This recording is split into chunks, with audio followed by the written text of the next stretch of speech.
Ya, terima kasih pemirsa Anda masih setia bersama kami. Selain juga kita memantau bagaimana kondisi tadi di wilayah Karawang, Jawa Barat, tepatnya di Tol Cikatama, kita akan juga pantau bagaimana di Terminal Kalideres, Jakarta. Sudah ada rekan kami Yunike Suwandi di sana.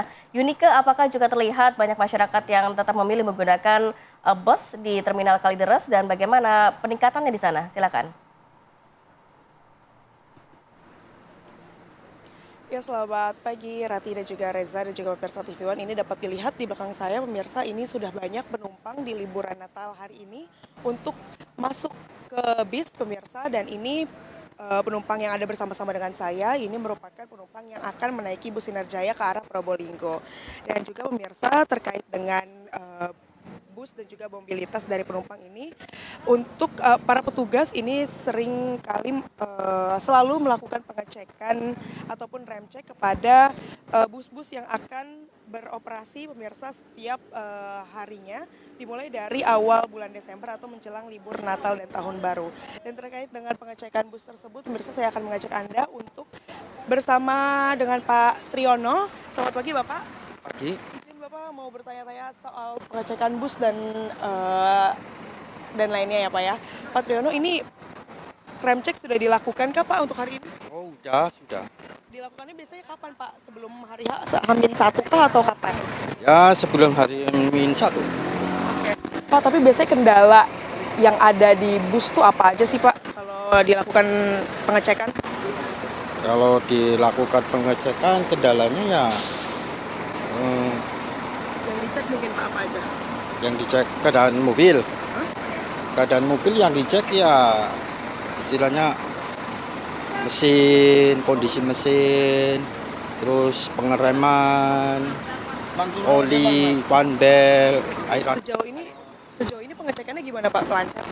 Ya lancar. Biasanya tapi kendala-kendalanya tuh ada nggak sih Pak di bus kayak gitu? Kendalanya paling di jalan macet. Tapi kalau untuk kesehatan busnya sendiri nggak ada kendala berarti? Pak, tapi kalau saya boleh bertanya, Bapak ini biasanya, ini kan ke arah Probolinggo benar ya Pak? Iya, Purbalingga. Itu butuh waktu berapa jam sih Pak untuk kesana? Berarti ya 13 jam. 13 jam itu dari Bapak menyetir, itu dikasih spare waktu berapa lama Pak untuk beristirahat? Istirahatnya cuma di rumah makan sekitar 30 menit. Oke, tapi menurut Bapak 30 menit itu cukup untuk Bapak istirahat berarti ya Pak ya? Iya. Itu 30 menit dilakukan sekali saja selama 13 jam itu atau bagaimana Pak? Istirahatnya itu kita kan dari sini berangkat jam 7 sampai Bobocari jam 5 sore. Istirahatnya itu berarti 13 jam. Pak, tapi selain kesehatan bus juga nih Pak yang diperiksa, kesehatan Bapak sebagai supir bus juga diperiksa dulu nggak sih Pak? Iya diperiksa, iya. Bapak diperiksanya apa aja berarti Pak? Ya diperiksa kesehatannya gitu. Semuanya ya Pak ya? Iya semuanya. Nah, Bapak sebagai supir ini bagaimana sih menjaga agar penumpang ini tetap bisa selamat sampai tujuan Pak? Ya kita sebagai pengemudi ya biar penumpang selamat sampai tujuan.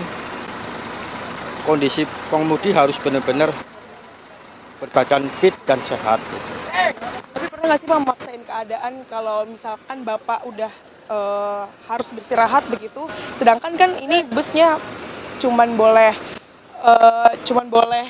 istirahat sekali begitu ya Pak ya? Tapi kalau misalkan pun Bapak ternyata harus beristirahat begitu Pak, kondisi terburuknya bagaimana Pak? Kondisi terburuknya? Ya nggak ada sih. Nggak ada. Aman. Iya. Siap Bapak, terima kasih Pak Triyono. Ini bakalan berangkat jam berapa Pak? Ini berangkatnya jam 7.30. Jam 7.30. Siap Pak Triyono, semoga selamat sampai tujuan ya Pak ya, sampai Probolinggo. Semangat Pak. Saat ini saya akan mengajak Anda juga pemirsa, kalau tadi saya sudah berbincang dengan supir bus, saya akan berbincang dengan salah satu penumpang atau mungkin nanti akan saya berbincang dengan penumpang lainnya. Selamat pagi Ibu. Pagi, Dengan Ibu siapa sebelumnya? saya dengan Novi. Bu Novi udah nunggu di sini berapa lama Bu? Tadi saya 6:30 udah kesini. Tapi saya lihat udah ngantrinya udah panjang banget. Alhamdulillah sih udah dapet tiketnya. Oke. Udah langganan berarti naik bus ya? Iya, udah sering. Ini sama siapa aja Bu? Sama anak. Sama anak juga, sama suami juga. Sama kita lihat. Bu, Tapi ini gimana sih Bu, experience-nya naik bus berarti Bu? Kalau udah langganan ini, apalagi ini lagi liburan Natal itu kan rame banget berarti ya Bu?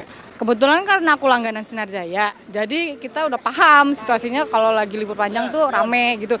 Ya jadi saya datangnya cepet-cepet gitu. Bu, tapi kalau kita ngomongin keselamatan itu kan sebenarnya banyak juga ya Bu kecelakaan pakai bus. Itu dari Ibunya sendiri gimana? Kalau alhamdulillah ya, kalau selama naik Sinar Jaya nggak ada apa-apa gitu, aman aja sih. Aman, nyaman gitu. Sama-sama tujuan ya Bu ya? Iya. Oke, terima kasih Bu. Selanjutnya pemirsa saya akan mengajak Anda mungkin berbincang dengan penumpang lainnya ya. Selamat pagi Bapak, izin boleh? Ada yang diwawancara Bapak? Boleh ya? Gak apa-apa Pak? Gak apa-apa selama gak kriminal aman aja Pak. Dengan Bapak siapa? Ya, Fendi. Bang Fendi. Bang Fendi udah nunggu dari jam berapa Bang Fendi? Oh, dari jam 6 pagi, Pak. Ini tujuan Probolinggo. Cilacap kita. Gimana? Cilacap. Oh Cilacap. Berapa jam Pak ke Cilacap biasanya? Nyampe sana sih jam 4 sih. Jam 4. Jam 4 sore lah. 4 sore nanti. Berapa jam tuh? Pak, tapi ini sama dengan pertanyaan aku tadi ke penumpang lainnya, penumpang sebelumnya, ini kan biasanya bus itu seringkali ada kecelakaan begitu ya. Nah kalau Bang Fendi sendiri gimana sih Bang terkait dengan itu? Alhamdulillah sih saya belum pernah ngalamin yang sampai kayak gitu ya, kecelakaan atau gimana, kendala di perjalanan.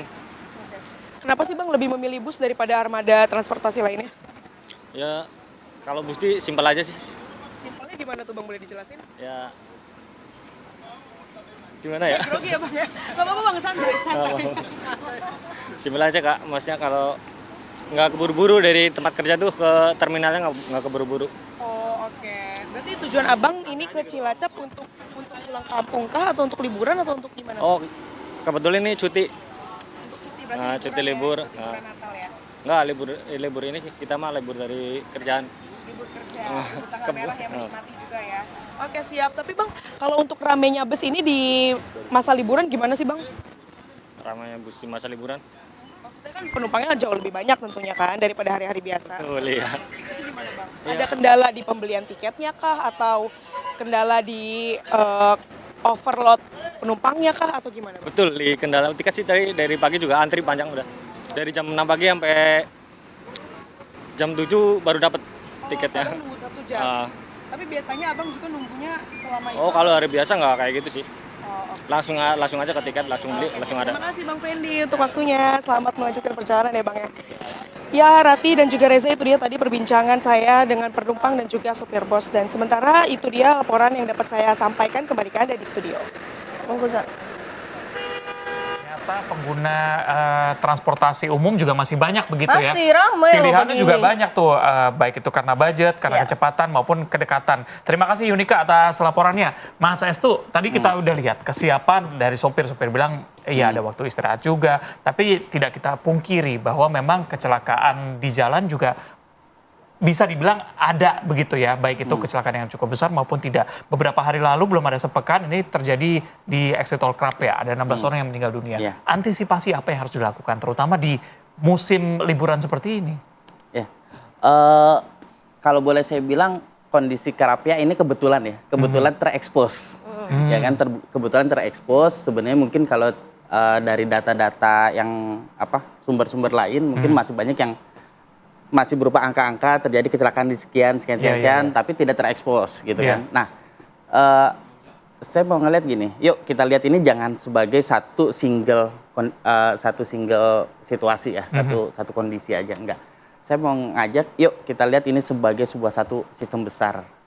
Kejadian Krapia kemarin itu adalah puncak dari gunung es, sistem pengelolaan kita, ya. Kenapa? Karena gini,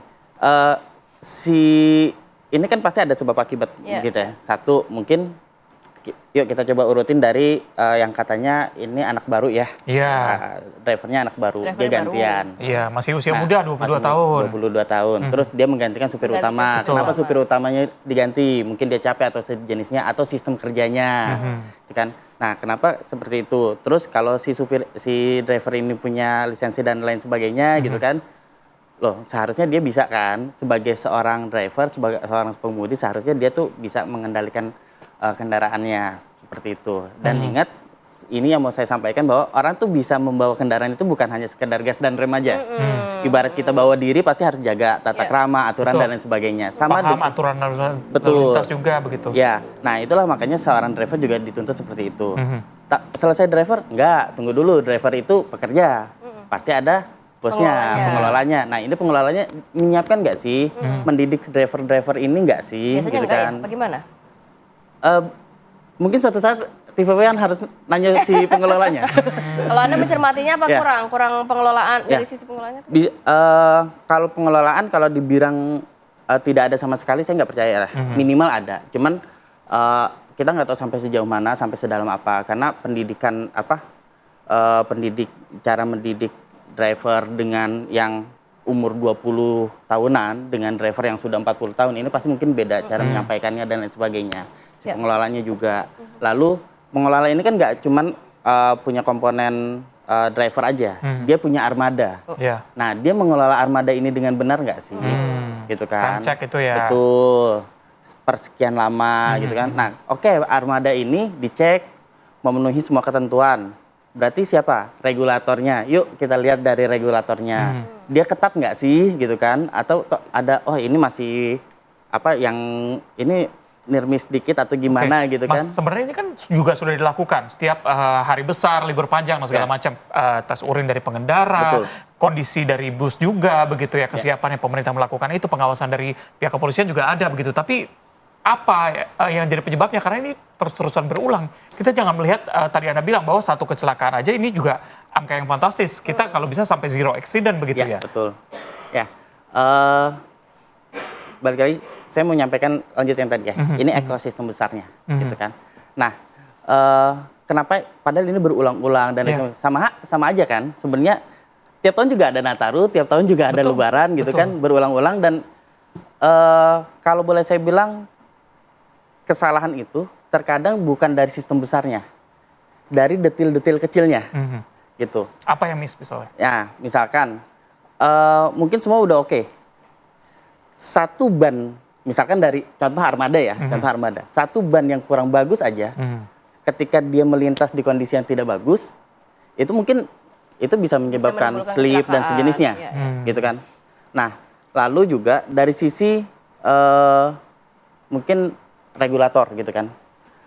Regulator, mungkin oh ya gini-gini, ini sudah dicek semuanya gitu kan. Mungkin ada, oh ini masih masuk toleransi. Sebenarnya secara teknis ini aman gitu kan. Tetapi di kondisi-kondisi tertentu ketika kita ada toleransi ini yang menyebabkan slip-slip kecelakaan penyebab kecilnya akhirnya menjadi kecelakaan besar. Seperti itu. Nah, jadi poinnya adalah masing-masing ini ya kan, balik lagi yang tadi kasus yang kemarin di Semarang itu sebenarnya mari kita lihat itu sebagai sebuah top of gunung es ya, gitu kan. Otomatis di bawahnya ini harus kita perbaiki, ya kan. Dan semua pihak itu harus memberikan kontribusinya, mulai dari regulator, bagaimana dia lebih ketat lagi. Masa kalah sama udara? Udara kan lebih beresiko, tapi justru moda yang paling selamat, paling aman. Kan lucunya gitu kan? Itu regulator, operatornya, dia menyiapkan armadanya dan drivernya. Lalu si drivernya itu sendiri, ya kan, dia harus menguasai medan. Jadi Indonesia ini unik ya. Orang yang dari Sumatera, Jawa dan lain sebagainya itu punya keunikan karakter pulaunya masing-masing dan karakternya masing-masing gitu. Juga masyarakat. Oke. Masyarakat jadi memang jangan sebenarnya sampai regulator, hype gitu. operator, kemudian juga pengemudi atau drivernya dan juga masyarakat yang juga harus mempersiapkan diri kalau kita mau berpergian khususnya untuk libur Nataru kali ini ya, Za. Karena jangan sampai tinggi-tinggi begitu. Tadi yang dibilang di awal bahwa keselamatan itu lebih penting daripada kecepatan ya. Terima kasih banyak Mas Estu sudah hadir pagi hari ini, sehat selalu. Nah, kita akan jeda terlebih dahulu pemirsa. Usai jeda kami akan ajak Anda untuk memantau bagaimana suasana liburan di sejumlah wilayah di Indonesia. Kira-kira seperti apa? Kami hadirkan usai jeda.